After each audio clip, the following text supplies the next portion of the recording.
Welcome to Gender Talk 211 show. My name is Eva Lopa and I am your host. Today we discuss the digital space and our guest is none other than Dr. Margaret Labanya, Head of Corporate at the National Communication Authority. Welcome to the episode. Welcome to the show, Dr. Labanya. Thank you very much, Eva. First time on Gender Talk 211. I know. I'm really happy to have you. Oh, thank you for the invitation. Of course, at any time. Have you been? I haven't seen you in a very long time.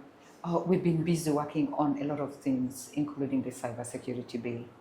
In fact, after the cybersecurity bill, we'll be embarking on the data protection bill. Amazing news. But before we get into the digital space, Yes. I actually just want everyone to get to know you a little bit more. So why don't you tell me a little bit about who Dr. Margaret Labanya is and a little bit about your background. Okay, Dr. Labanya Margaret I'm from Lafon. That's one thing. And many people don't know where Lafon is. Lafon is in Eastern Equatoria. Yes. And we are bordered by so many other communities.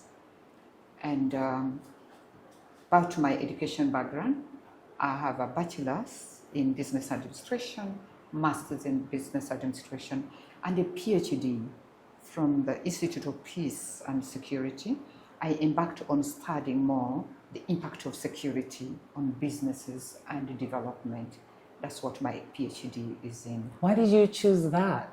Yes, because we were looking at South Sudan, the war, the conflict of 2013 and 2016, how it changed the business and the ways of doing businesses in South Sudan. I know you also have a background in politics, so why don't you tell us a bit more about that? When it comes to politics, Eva, I normally take the back seat so much in politics. Yes. But given the positions I've been holding, remember, before when I worked with the United States Department of Agriculture, before working with the National Bureau of Statistics. Mm-hmm. I became the first female Director General at a very young age. I was coming to that because I knew that. Yes. Yes. And thanks to John Machek and Isaiah Chol, Arwai, I didn't understand government, but these are men who had a lot of experiences in this area. I was able to spend over 12 years in the Bureau of Statistics before moving on to general education, later to the Ministry of Petroleum. Yes. And finally, I found myself in NCA. But truly, NCA was not the place where I was transferred. I was transferred to the Ministry of Information and Telecommunication. Yes, NCA was an offer and I accepted it. Why did you accept this offer and not go to the ministry? One is, approach to work. I also wanted to understand more in terms of communication authority as an authority, provide a lot in terms of knowledge. Yes. Because they are hands-on. They are not a policy-making body. It's different when you're making policy. Yes. Telecommunication is a policy-making body. But who is implementing the policy? Mm-hmm. It's NCA. So the implementer is hands-on. You get to learn more. You get to know what they're doing, how it affects. I got to know new things like meaningful infrastructure. You know, we normally take these things for granted. We don't understand how a road, electricity, sometimes water, communities, how do you reach them? How do you take technology to them? And then I came to know things like cybersecurity. Yes. The virtual space, the cyber spaces, and many more things. So when you're in this area, you start realizing, communication impacts a country more than anything else. In fact, it's at the center. It allows the country to rotate, to flip. You get it? So whatever is allowing the country to go round is development, is communication. Wonderful. Yes. Are you enjoying the role as much as you're learning? Yes. If you enjoy learning, you'll enjoy your work. I'm enjoying the work. I'm the head of corporate affairs. Yes. So naturally, I'm the face of NCA. Correct. And I'm given a lot of opportunities to represent the Director General himself in most of the forums. And that opens other ways of learning, opens new aspects of getting the inner gritty. They are the inner aspects of technology. So that is the opportunity I've gotten. I used to hear something called ITU, International Telecommunication Union, only for me to know that this body, this UN body, organizes, demands, and directs how communication infrastructures, spectrum, and others have to be managed. In fact, they also allocate spectrums. They know which country have which, and they remind you on the usage of your spectrum. Yes. Those are new things I learned, which added to my knowledge from statistics on GIS, on data, on variables, on consumer indexes, Yes. And Eva, it also helped me to understand better the role I played in petroleum. Yes. Interesting. In what way? In a way that when I was in petroleum, I was doing my normal work as a DG of administration and finance, coordinating. But while I was in petroleum, we initiated a digital transformation program by digitalizing Ministry of Petroleum. And I remember National Communication Authority was part of what we were doing. When I left petroleum and this program was put on hold, I realized, if it had gone ahead, it would have changed a lot in the Ministry of Petroleum. So much it could have allowed them to be able to allocate work among their personnel easily and in a very systematic manner. That is technology. Yes. Technology will give ways of how to manage your human resources. 100%. Yes, and when I feel that, I realize, so whatever we're doing there, this is the center. This is the house.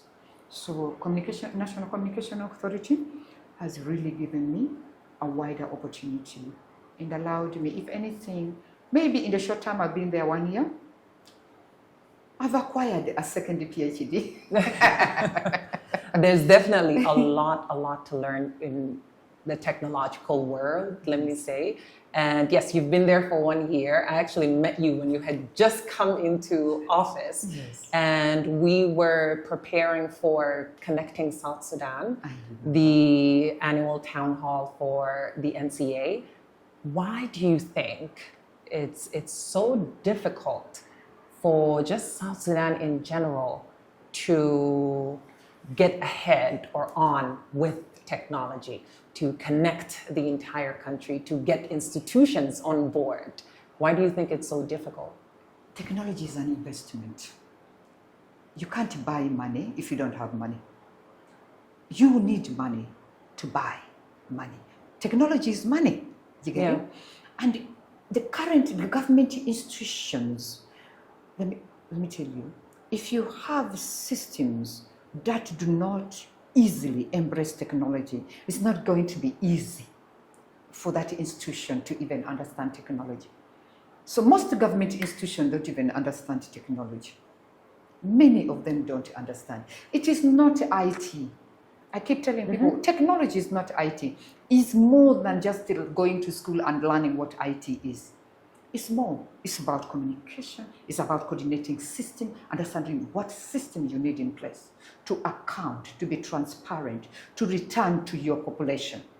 So the challenges would be in two aspects. If the budgets of the government are not released in time to allow them embrace technology by buying it, because you need to pay for it, how do you think they will change it? They won't. Number two is the knowledge. We need to encourage more people to study technology, ICT, and more than just that in the universities, but also roll that back into real work. It's not the knowledge in the head alone, but it's the real application of the knowledge you have. So that's one of the reasons. I remember being in the National Bureau of Statistics. For me, I'm so proud to say the National Bureau of Statistics was the first institution to embrace technology. The census demanded that they embrace technology. Household poverty survey demanded data management, data analysis, presentation of data was all done in a very highly communicative and technology way. So they started with that. And that's why the Bureau of Statistics went ahead of most of the institutions. Yes. Interesting. As you say that, digital literacy comes to mind. Yarden was here before, member of parliament, and she was talking about starting programs on digital literacy for members of parliament. Yes. How far do you think we've gone as far as digital literacy? For the members of parliament, I think it will be mainly the basic part of how to know, mainly the space, understanding the space. In fact, for them, they just need to understand space. What is in this space? What does it call for? It's not them going to sit on their computers, know how to use their phones, what not to click, how to be safe online. That's what the members of assembly require. And that's why before even they started discussing the bill, the cybersecurity bill, we had to take them through a training for them to know that this space is beautiful, but it also attracts a lot of criminal activities, a lot of unwarranted activities. So for the members of assembly, they will need to have a training that does not take them in depth either. No, it shouldn't be in depth. They don't have that time. The time is short because they are voted. What if tomorrow the communities decide to change them? They will still go with the knowledge, but also given their age. So they will need to cascade training. For the younger ones, a certain particular training. For the middle age, a particular training. And for the elders, a different type of training. It should not be a uniform training. If you go for a uniform training, so much will be lost in translation. Yes. Technology requires a lot of translation. How about as far as the country? I know digital literacy is quite low around the country. Does NCA have any efforts? Yes, we've been running awareness campaigns. You know, we've been doing it mainly with the girls, 100%. And somebody will ask why girls, but we've included boys. We've been running debates on what technology is with the very young primary and secondary school. We are now mainly focusing on primary and secondary school. If you have the primary level, if they acquire that knowledge, do you know how they will use it when they're in secondary? They will be so good. By the time they're in the university and out into the jobs, these are the young people who will be running the technology of this country. So we've decided, let's start from the ground, moving upwards. That brings me to the Build project or the Build program. Tell me a little bit more about that. Yes, I found the Build program already running in the National Communication Authority. But remember, they run cohort for girls in STEM, encouraging girls to embrace technology and to embrace training. They provide for them training. They take a number of girls, take them through over 3 months of training. And these are very intense training. Of course, they are young. They need intense training. And later they graduate. And when they graduate, they are again reused as trainers. So there is no knowledge lost. You don't lose the knowledge, you don't lose the people. So you retain knowledge and you retain the people you had trained. And it continues. It continues. And out of it, you remember some of these girls are in the university. They're now the ones studying ICT. They're the ones studying big data. They're the ones embracing cybersecurity. In fact, if you sat one of them down here and ask her, she'll be able to explain to you that now I can use my computer. I know how to be safe online. I know how to maneuver my way in all this cyberspace. How do you select the students? It is advertised, and that's the beauty of it. They advertise, and the girls reach out. We share links on social media, and so girls reach out and they are selected. Normally, so many girls would like really to attend, but due to the reach out of technology, how far technology goes, sometimes we leave out the girls deep in the rural areas. They are sometimes left out because connectivity has not reached all the corners of the country. We are still trying to reach to each and everyone. We are now going into the rural of the rural areas of South Sudan in order for them to have connection and allow them also to be part of this journey of technology. And the main reason why connectivity has not reached many parts within rural areas is infrastructure, resources, I'm assuming. Yes. Mainly infrastructure and resources. You need a road. Meaningful connectivity means there must be a road. You need a road even. because technology follows the road. These connections follow the roads. So if your roads are in place, it does not matter what kind of road. Even if it's a Maram road and you can have access, it's well done, it's enough. You need power, you need energy. So we should embrace solar. You've seen the new breed. The new breed is so good, they use batteries and a generator. So during daytime, the battery is able to charge with the solar and others, and at night, it continues running, even when the generator is off. The other thing you need in a meaningful connectivity is the community. Yes. Why do we need a community?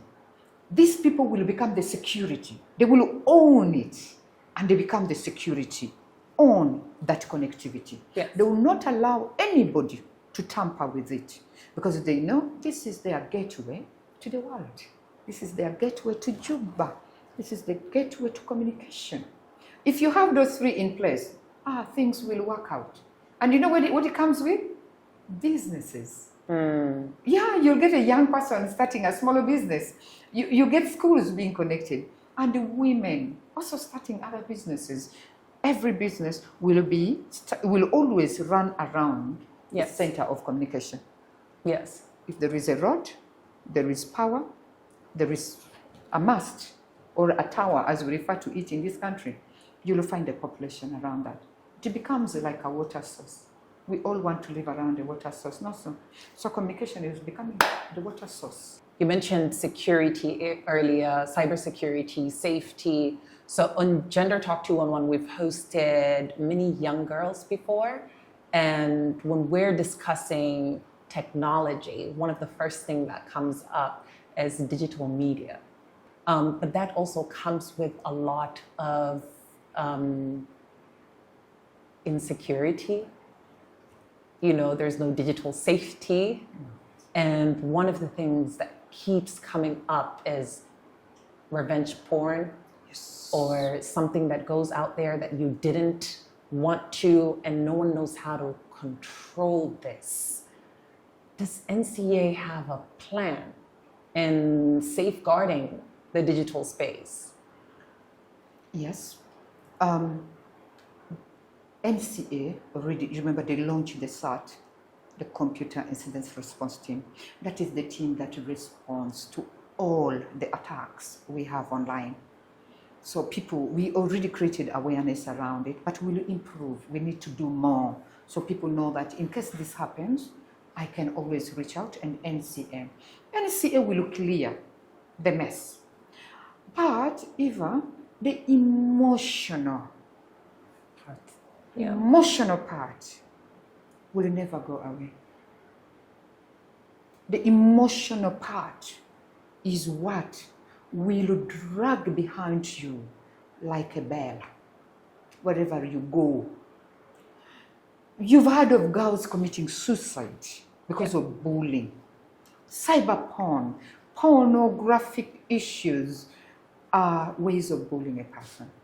Yet you respected, trusted this man or woman and agreed to all those performances.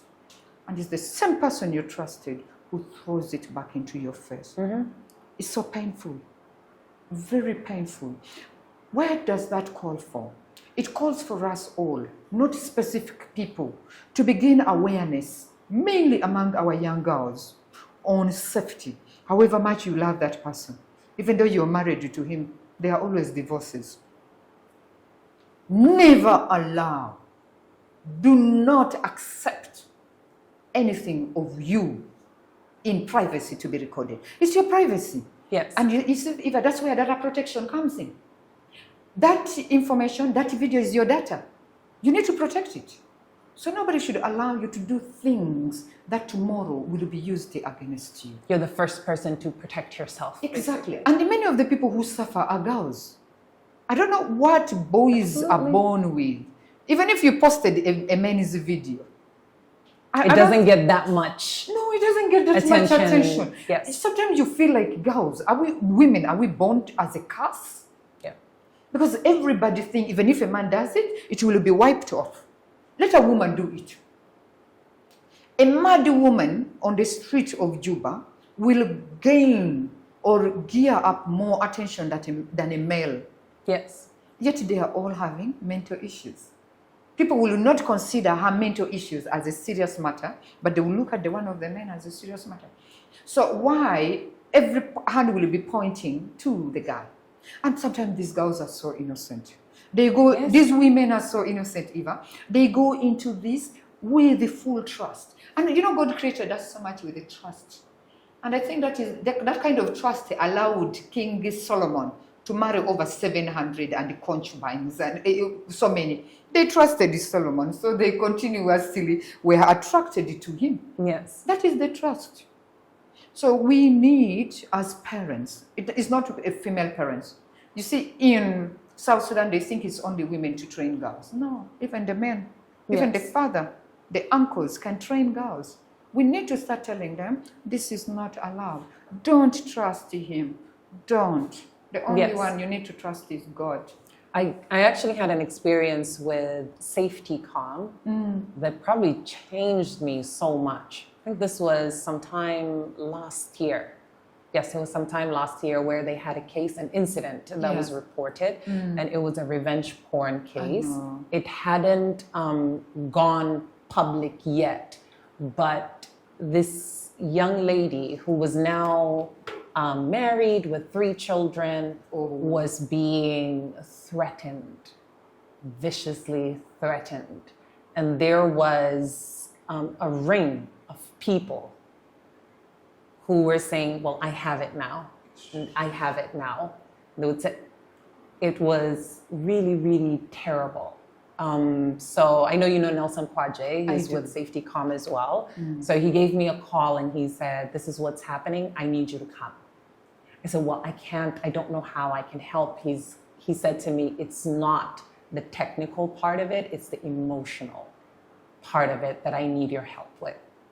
And I went to see them immediately. This young lady was she was in so much pain, in so much fear. Sorry. She was hurt. It even hurt me. She did something when she was younger, and she's trying to over-explain it. And I think mainly because South Sudanese, our society is so judgmental if something like that goes out, especially now that you're a married woman, it becomes even bigger than what it is. And the focus is on you and not those who are committing a crime against you, because I saw it as a crime. What would be your take on this? And how would you advise our society to just be more supportive and more considerate of women's mental health when something like this happens? Thank you. One, I'm really sorry for what happened to her. And remember, we started by saying these young girls will trust these men, do these things, and tomorrow they'll keep it as evidence of what had happened. That is the past. Number 2, yes, I know what this organization has been doing. I think they adopted a new name, Digital Frontline. I like that name because really this is the front line on cybersecurity, on all these things that could affect these young ladies. Our society, remember when we say they like taking it on women more than they take it on the men. Imagine the wife of that man will never even his community will never demand for any explanation from him. He must also be married even if he's not. And when he tomorrow decides to marry somebody's daughter, he will be willingly given that daughter. Yes. Yet he has already messed up another lady's or a girl's life by even entering. This is already, she's married, let her go. Both the fathers, mothers, uncles, aunts, grandparents should first of all understand the matter before they start being judgmental. We should understand, we should listen. You know, listening is good. When you listen to her, we've all erred. Who has not erred? Isn't that what Jesus asked the Pharisees? And he said, who among you have never committed a sin? Let him be the first to throw the stone. Why would you as a mother, as an uncle, be the first to throw a stone on your daughter? That's not how you raised her. We raise our children the right way. But there are other children who come and destroy what we have done. Yes. Because that's not, the one who was in that act with her is not our child. It's another child. He convinced her to do that. So our community need to listen. And apart from that, they also need to be educated. Last year, when I just joined NCA, the first thing in one of the meetings, when I was asked, how do you think communities would embrace technology? I said, we needed to translate technology into our languages. Awareness should be translated in our own mother tongues. We still have a very big population who are partially educated or not educated at all. So with that, maybe they will begin knowing and placing the right blame in the right space. But for digital frontline, you remember it's a civil society. Yes. So they are our defenders. They are on the front line. They're doing a great job. They're really doing a great job. Yes, and I think that case brought something to light that we need to cater to the emotional side of things as well. Yes. So, you remember he was able to put out the fire. So at the end, we did not have ashes. Yes. Now, let me go into policy. And I know that's not mainly your area, but are there any policies, laws that help protect just us online from things like this? No. Many times when we talk about laws and policies, NCA would sing our act. A lot is in that act. That act is so precious. That act is so populated. And the regulations. In fact, NCA has the most regulation. The most regulations. If you look at one act with a lot of regulation, it's the act of NCA. Now, when we come to the other policy for protection, last year, NCA was able to revisit with the members of assembly and mainly the specialized committee on telecommunication. They were able to revisit the bill, the cybersecurity and computer misuse bill. We carried out a basic training for the members. They were taken through the importance of this bill last year. And a few days this week, which we've been again revisiting, looking out the drafting of this bill. Because the old bill was done some years ago, and a lot have changed. Every second, technology, this space changes. New crimes are being committed. Correct. Yesterday, we were mentioning some of the crimes to the members of assembly. They couldn't believe it. You know, they couldn't believe that these crimes are being committed. I told them, do you know that you can even kill somebody online without touching them? People are using technology to kill people without touching them. They talk to you and convince you to commit suicide. And you will do it. They track you and they take you to a space where they want you to be and can even do worse things to you. Yes. Yes. I also explained to some of them, I said, apart from pornography and other things, women are being raped online. They say, how? I said, the person will be talking to you while defiling you at the same time. Yes. Using your emotion online and abusing you in a way that is unbearable, unimaginable. It's all technology. So the bill is now going for the second reading. And Eva, all of us, our fingers are like this. Pink swear. The way we say as when we were young, the less pinky swear. The members of assembly have realized that nobody is safe. Nobody is safe. We are not safe. The attacks online, the abuses, the misinformation, yes, the disinformation. Yes. And people will use it. And some of this misinformation have created conflicts, have broken families, have destroyed communities. So that is why this bill needs to be fast-tracked so that it is implemented to cut down. We will not eradicate everything, but it will cut down on some of those crimes. And you know what that bill will also do? Will allow South Sudan not to become a center of all cartels. Because if somebody knows you don't have a law, they will use your country to launch attacks. Or they will use your country to as a receiver of most of the attack. In fact, most of the attack on us in South Sudan is coming from other countries. Really? Yeah, the people who write against us are where? Are they in Juba? They are not. They are abroad. They are out of this country. A majority of them. Only very few are here. So if this bill becomes a law, is enacted into a law, Eva, we will celebrate. We will celebrate. But as you know, even you, the people enacting the bill, you will also be affected by the same law. So it will also we have to watch our back. That's what I was going to say. Is it some form of content moderation? What is in the bill? The bill does not only have content moderation, it has cyberbullying. To mention just a few, cyberbullying, money laundering, tax evasion, and many more. So it will protect the whole country in aspects of every development agenda they have. So this bill will be a bill that will provide the security umbrella over this country, which is sometimes rained upon by a lot of cyber attacks. Yes. Do you know what it will also do? It will now give a chance to most of these government institutions to embrace digital transformation, because then they know we are protected. In line with that, if the data protection bill is also discussed and passed into law, these two will form the pillars of safety in the cyberspace. Now that you have been in the digital space and at NCA for 1 year, what would be your advice for young women or women in general that are trying to get into the digital space? One thing, they should embrace it. They should really run for it.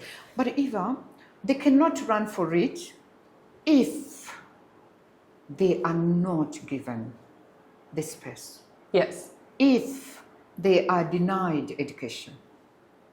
If in leadership they are not given that space. Yeah. They won't. They will be at the back.